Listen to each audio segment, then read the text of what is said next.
My camera low-key looks crooked, but I already started, so y'all just gonna have to deal. What's up, guys? It's your girl, J to J, in the cut, and I hope you're having a wonderful Wednesday. So today, we're gonna be doing another Q&A. Q&A. Okay, let's start. I wanted it the hard way.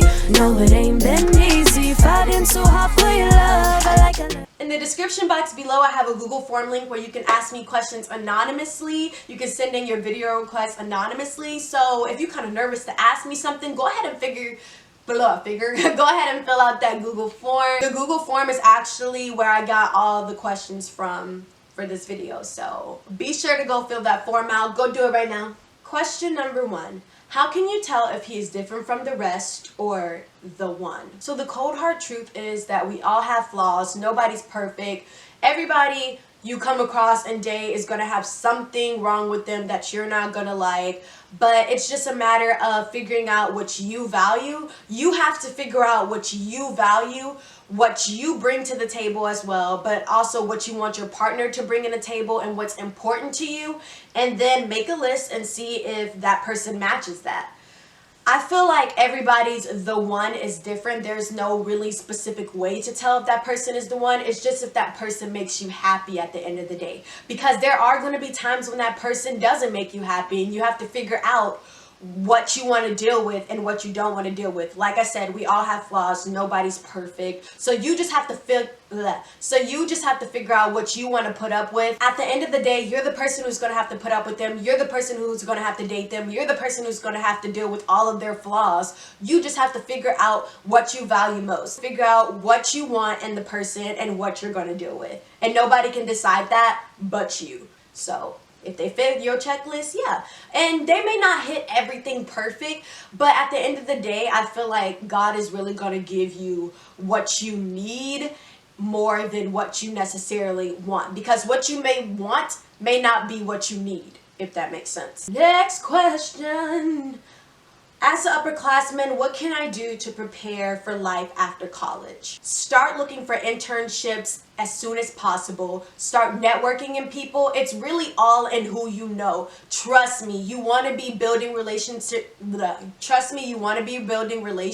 with people who are in your field and people who aren't, because you never know when you might need a letter of recommendation or who you might need in the future. So networking is very important. Start saving your money up now. You want to be as financially stable as possible and financially flexible as you possibly can, because what if the job that you want requires you to move and you just don't have that money? So start saving up your money now. Visit your campus career centers. They should always be doing career fairs throughout the year, and services, no matter what campus you go to, career services should always be provided.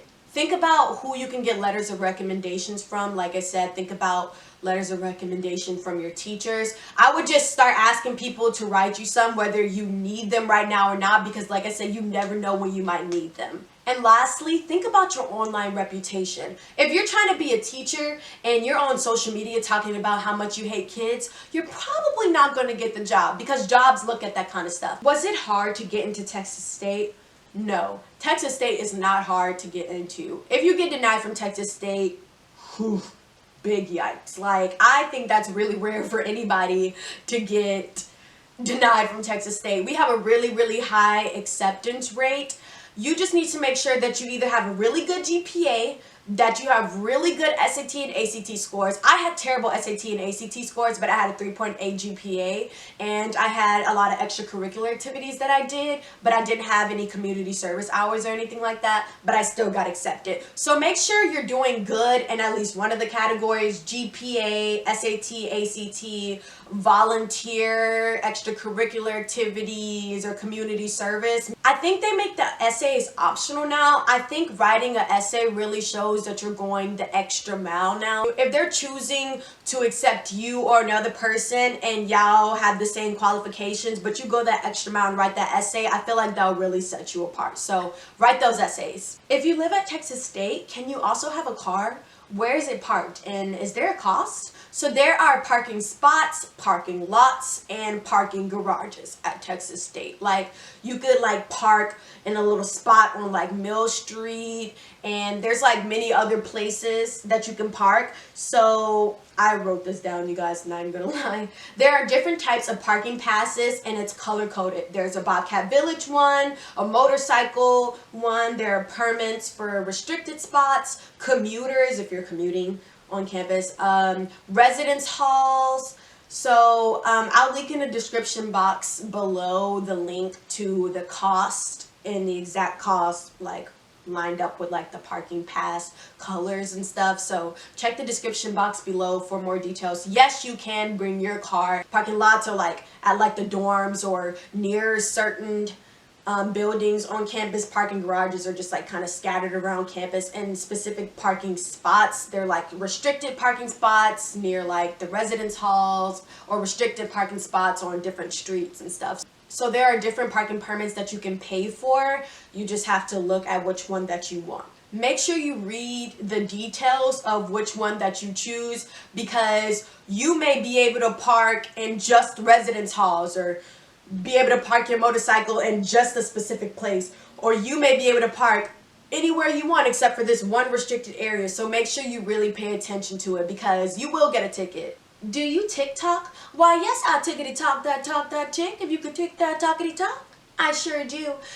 The link will be in the description box below. I just made one recently, so I just really act goofy on there, or I'll sing or do like different monologues, because y'all know I'm an actress as well, and if you don't know, now you know. So yeah, I just be doing random stuff on there. I don't really post that much on there, but hey, I'll follow you back if you want to follow me on TikTok. So description box below. Even if you aren't in a sorority, can you go to the parties, like frat parties? And how do you get invited to parties? It really depends. I know some frat parties were like open to anybody who wants to show up. You would just have to like dress the theme, or sometimes you would have to pay or do random stuff. Like, it really just depends. It also really depends on who you know, because I wasn't supposed to go to a frat party one time, and I got in because of who I know. Sometimes they're like, no to the guys, but hey, you know, come on in, girl. Or sometimes they'll be like, if you bring a bunch of girls with you, yeah, you can come in. Sometimes they'll deny guys entrances unless they have girls. It really just depends. There are those parties where you have to be in a sorority or you have to be in a fraternity to get into. So it really just depends. How do you get invited to parties? Flyers are really everywhere. Flyers are on social media. You can know somebody. Somebody can be talking in class and be like, hey, there's this party tonight. Did you hear? You can overhear somebody talking about a party and be like, hey, where that's at? People are really cool on campus. You can really go up to anybody and be like, hey, you know about any parties tonight? Or hey, what's the play? Or when you go to an event or a party, connect with people, get different people's social media. I feel like it's really all in who you know and who you talk to. Or you could really just go to Twitter and just look up Texas State, or you could even tweet on Twitter, hey, what's the play? And somebody might DM you. So it really just depends. I feel like it's all in who you talk to, though. But the easiest way is really to talk to people at the parties. Exchange social media with people is really easy. And I'm pretty sure they're going to be posting it. Or ask those people whose number you exchange with and be like, hey, you know what I'm saying? Like, you know anything that's going on? They'd be like, I don't know much, but I heard about this one. I knew people who would send me stuff, even if they weren't going to it. They'll be like, hey, yeah, this is what's going on. I'm not going out, but have fun. You know, so it really just depends on who you know. Tell me more about Lantana. Lantana had a lot of bugs.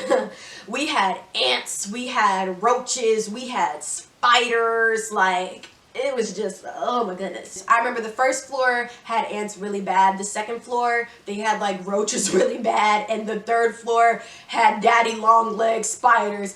I remember, oh my gosh, I would never forget, I went into this girl's room because she was talking to me about the spiders because I was the president of the dorm. So she was like, look, get the bug man, look. And I was like, girl, let me see what's going on. I got ants downstairs. What's going on with you?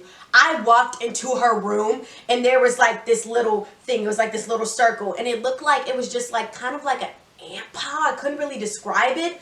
And she took one step and it just scattered everywhere. I said, oh, heck no, we gotta call the bug man. You look, I'm sorry that you gotta deal with this. I'll take my ants. Ants were literally crawling from the ceiling and then like falling. I have never seen ants fall from the ceiling before. Like, clean your rooms, please. If you're in Lantana, please clean up. Like, I just beg you, because when winter time comes along, the bugs are coming. Make sure y'all get y'all some bug spray. Make sure you prepare, because the bugs are coming. You can request the bug man, so I would request the bug man before the ants and stuff really even start, to be honest, because they're coming. So around the winter time, you might want to just be like, hey, I need that bug man. Like, talk to your RDs. Like, the bugs are coming. Also, the bathrooms were kind of gross. There's this one bathroom on the first floor that has like a bathtub in there. I'm not about to sit in a bathtub. I don't know who was there. Who even wants to sit in a bathtub?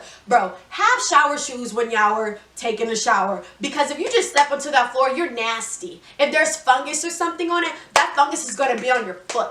You don't know who has athlete's foot. You don't know who has a disease that hasn't even been named yet by doctors, and you just stepping right in it. Wear your shower shoes. I remember the RG was like, if y'all don't start putting stuff in the trash cans, we're just gonna move the trash cans. Y'all can get low-key punished on the low. I remember somebody was smoking weed in the bathroom, bro. They was smoking that dank, and I actually found out who the person was, but I ain't snitch on them. But they were smoking weed in the bathrooms, and so the RD threatened to fine the entire hall. Lay down your rules with your roommate, because if your roommate is over there caking, the room is so small. If you don't feel comfortable with your roommate just caking with their boo sitting right next to you, you need to lay that down straight up, because you're gonna have a front row seat of seeing them caking. If you ain't comfortable with that, you better get comfortable with it, because it's bound to happen. The walls are really, really thin. Like, very, very thin. I would hear girls doing the nasty, and it was kind of gross, or like hearing this against the wall a lot. I remember I banged on my wall one time. I was like, it's Mother's Day, not become a Mother's Day. I was crazy. I was really crazy. It was gross. But I was also really loud because I'm a singer, so don't recommend singing. If you're a singer, I don't recommend singing in your room, because you're going to disturb the entire hall. Utilize your study rooms. I didn't find out till second semester, and I was the president of the dorm, and I didn't find out till second semester that we had study rooms in Lantana. When you first move in, they give you like this form to fill out if there's anything like wrong with your room. Fill that out and be honest. Check everything. If you see that your little cabinet thing isn't closing all the way and you don't say anything, and then when you try to move out at the end of the year and the RAs and all of them inspect everything and they're like, that wasn't like that at first, you didn't put that on the form, you're gonna have to pay for that. So make sure you write down everything. I don't care if it's the bottom of your seat and your chair for your desk being dirty. Write that down, okay? Don't play no games with them people. You will pay. You will pay. Go more in depth about traditional halls and dorms at Texas State, specifically Sterry. So my lovely friend Mariah responded, and this is what she had to say about Sterry Hall. I lived there for 2 years, and I will say it wasn't love at first sight. But what made the experience better for me was the fact of having a great roommate. Also, even though Sterry is the older dorm, there's always a sense of community there, if that makes sense. Like, everyone was super nice, and it was a breath of fresh air first starting off college away from home. Now, Sterry had its moments. Freshman year, there were wonderful fire alarms going off at 4 in the morning, and all of the water went out this semester. And there was a raccoon in the vents, but all of this has been fixed. They upgraded the alarms, the maintenance is on top of any water problems, and there's no more raccoons. So yeah, it's a quirked place to live, but I've had a good time there. Also, since at the bottom of the campus, when you're done with classes, you can walk downhill versus uphill if you were in another dorm. Also, it's near food restaurants and San Marcos nightlife area with other shops and boutiques. Could you give me some pros and cons, or like tell me about your experience at Blanco? Because I'm doing like a dorm video. Okay, yeah, I have a minute. I can do that for you. Okay, cool. Okay, so for my pros and cons, I would say the pros were I really got that, like, social interaction. Like, I really met a really great small knit group of friends, and we just got really close and felt that relationship. I would say cons, probably privacy. We're never really by yourself, so it was, like, literally always someone from your roommate to, like, just, like, the cast of people who lived with you there. There was never that moment to yourself. So I would guess, like, that huge social interaction was, like, such a huge plus, especially coming off of college, off of high school. get those friends, literally having all the people around me was great. But then you never got that to know them. Right. So I would guess those are my pros and cons. Okay. All right. Thank you so much. You stayed at Falls and Sayers, right? Yeah. Can you tell me quickly, like, the pros and cons of staying at that dorm for my YouTube video? Pros is that it was very quiet. It was very quiet. It's very comfortable to live in. Also, it's not that many roommates there. Also, the cons is the fact that it's far away from campus, like the center of campus. Like it's a far walk. Also, when they like that's the only con from living at Fallen Fair, that it's far away from campus. Okay, I just need you for 2 seconds. I just have a question. Yeah, I got you. Okay. So I just want to know, like, what are the pros and cons of staying at Chautauqua Gaillardia? Okay, Chautauqua Gaillardia, number one is community. It's a large dorm. So, like, each floor is separated by male and female, so that was cool. Because, you know what I'm saying, I was on my own girls first to stay underneath me, so it would just be quick. And then, it's a community, though, and they hold events and stuff. You know, the common area is nice. They got pool. The outside was nice, too. Everything was just cool. Chautauqua Gaillardia, artists were cool. I don't have nothing negative about it. Cons, I stayed on the 6th floor. There's only one elevator for all the floors. In Chautauqua and Gaillardia, they're not the same. So there's only one elevator in Chautauqua, only one elevator in Gaillardia. And yeah, if you stay on the 6th floor like me, you gotta be waiting for the elevator. But yeah, just feel like that. Okay. Thank you so much. So I'm shooting a YouTube video and I want to know, like, the pros and cons of, like, staying at either Chautauqua Gaillardia or Blanco, because I know you stayed at both. So, but you know, I'm not gonna reveal your identity or anything because you know, I don't want you. You know. It's all good. Okay, so cool. Pros and cons. Okay, we start with Blanco or we start with Chautauqua Gaillardia? I'm trying to think. Look, you on camera right now, so I'm gonna need you to figure out which one we start with. Right now? Oh, you didn't give me time? Okay. Alright, we're just gonna start Blanco. Okay, so if you live on Blanco, the biggest cons are the distance from campus. It's about a 10-minute walk just to get to main campus. There's mold, so you really gotta watch like your humidity. A lot of people had to get like dehumidifiers in their rooms just to like battle that. The pros are you get your own bathroom or you share it with your roommate, and you have your own sink, you know, shower and stuff like that. And the rooms are pretty big. Big pro. Also, it's like it's one of the chill spots on campus. Well, it depends on if you like that or not. Because when I was there, it was like a trap house, so that's where you go. That's where you go for all the deals. Oh my god. Or they really don't care. Some of them other dealers and stuff. So. Oh, T. It's a nice little thing. Now if you go to Chautauqua, I mean, Chautauqua's good. The rooms are decent. If you ever go through NSO, besides this year, you know what the rooms are like because you had to live in them for a night. I think this has bigger cons because you have to share a bathroom with like 9 other people.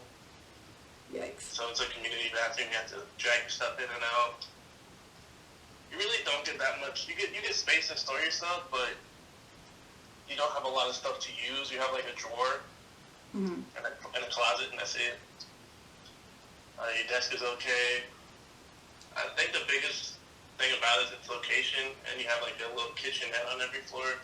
It's like a little lobby with a microwave in it and a sink, so people can hang out and relax. The lobby's pretty big. There's a pool table in the middle of it, so that's a good thing. Okay. There are the study rooms. The study rooms are one of the best things to have. One of my friends who stayed at Butler told me that, like, her ceiling was glowing and she heard really weird noises at night and that she thought Butler was haunted. I know one girl from Lantana literally ran out her room because she was literally dragged by her ponytail, and she said that she saw a dark figure over her roommate. I was like, not today. I remember one time my lights went out in my room. My lamp caught on by itself. It started flickering. I actually got a video of it and I put it on Twitter. I deleted it though, but I should have kept it. If you were on my Snapchat story a long time ago, you would have saw it. But it was like flickering by itself, and I was like, this is haunted. And I heard boom, boom, boom, boom, boom. Like, after that happened, I ran to one of the RAs and I was like, bro, this dorm is haunted. And my RA was like, oh yeah, I didn't want to freak y'all out and tell y'all, but when we moved here first, the furniture rearranged itself. I was like, I'm sorry, what? The furniture did what? And you forgot to tell me because what? Like, nope. And that was in Lantana when it happened. As for Sterry, I've actually never heard anything crazy about Sterry. I've heard like the scary Sterry like stories, but like I never heard anybody who actually stayed there who were my friends complain about Sterry. Like and share the video if you wanna hit subscribe. Comment your requests and I'll be sure to hit reply. Be sure to follow me on social media if we vibe. Thank you all for watching. See you Wednesday. Boo, goodbye. Mwah. Hit subscribe. Hit subscribe. Hit subscribe. Like it, hit subscribe. What?